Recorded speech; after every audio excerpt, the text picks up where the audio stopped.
அனைவருக்கும் வணக்கம். இன்று இயற்கையை காக்கக்கூடிய ஒரு அற்புதமான கதையை பார்ப்போம் வாருங்கள்.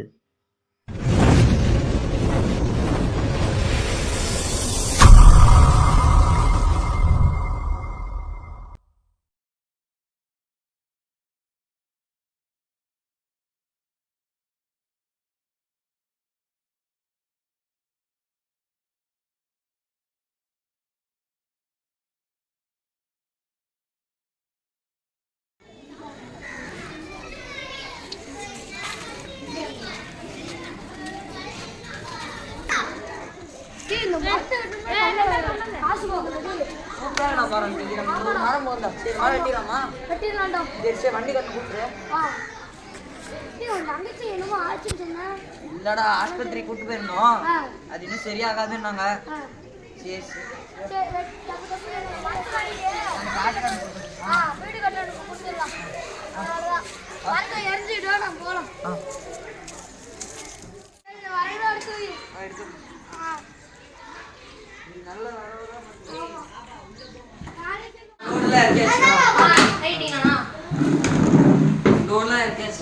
எவ்வளோ வந்து நான் தங்கச்சிக்கு உடம்பு சரியில்லாம். சரிண்ணா, நான் லோடு நாளைக்கு கொண்டு என்னப்பா சாப்பிட்டியா? உடம்பு நல்லா இருக்கா? சாப்பிடு. ஆஸ்பத்திரி போய் பாருங்க. தங்கச்சி என்னாச்சு? போய் தண்ணி எடுத்துடா, தண்ணி எடுத்துடா.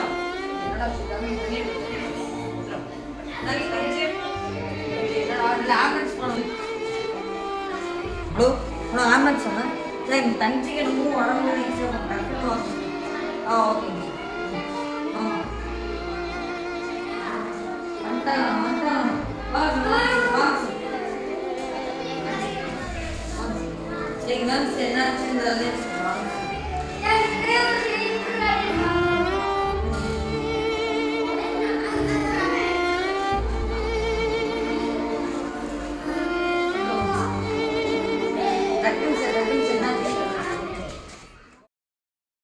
நங்சியா காப்பாத்துறேன். நீங்க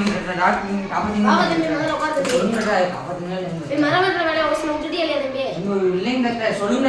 ஏன் இப்ப சொல்லுது மீனே மரம் வேற விட்டுட்டே இல்லைங்க ஏன் ஆனா மரம் வெட்டுறதுனால நம்மளுக்கு ஆக்சிஜன் கிடைக்காது. நம்மளுக்கு அது நம்ம அதுக்கு ஆக்சிஜன் தரோம், அது நம்மளுக்கு ஆக்சிஜன் தருது. ஓகே, அதுக்கு நங்கச்சி சம்மந்தம் எங்களுக்கு என்ன சம்மந்தம்? நங்கச்சி கெட்ட கெட்ட காத்தெல்லாம் சுவாசிச்சிருக்கு தம்பி. அதனால நுரையீரல்ல ரொம்பவே பாதிப்படைஞ்சிருக்கு. அதனாலதான் தங்கச்சி காப்பாற்ற முடியல தம்பி. ஆனா பழைய வீட்டுல முதல்ல ஆவலைங்க. பழைய வீட்டுல சுத்தி சுத்தி மர கொடிகள் இருந்துச்சாங்க தம்பி. அதெல்லாம் வெட்டிருப்பீங்க தம்பி நீங்க. நுரையீரல் ரொம்பவே பாதிப்படைஞ்சிருக்கு தம்பி. காப்பாற்ற பாக்குறேன் தம்பி. மரவெட்டுல உங்களை விட்டீங்கன்னா நம்ம காப்பாத்திடலாம் தம்பி. தேங்க்ஸ் லட்சம் ரொம்ப உடம்பு பரவாயில்லையாப்பா? இப்போ மூச்சுல நல்லா உடம்பு முடியுதாப்பா? மரவெட்டுல வேலையை விட்டுட்டீங்க போல. நீ சொன்னதால தான் கேட்டேன். ஆமாப்பா, இயற்கையை நம்ம பாதுகாத்தோம்னா அது நம்மளையும் பாதுகாக்கும். சரிங்க, இனிமேல் மரத்தையே வெட்ட மாட்டோம். சரி.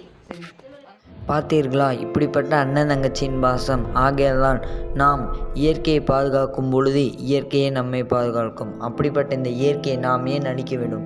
எனில் இன்றையிலிருந்து இயற்கையை அழிக்க மாட்டோம் என்று கேட்டுக்கொள்கிறோம்.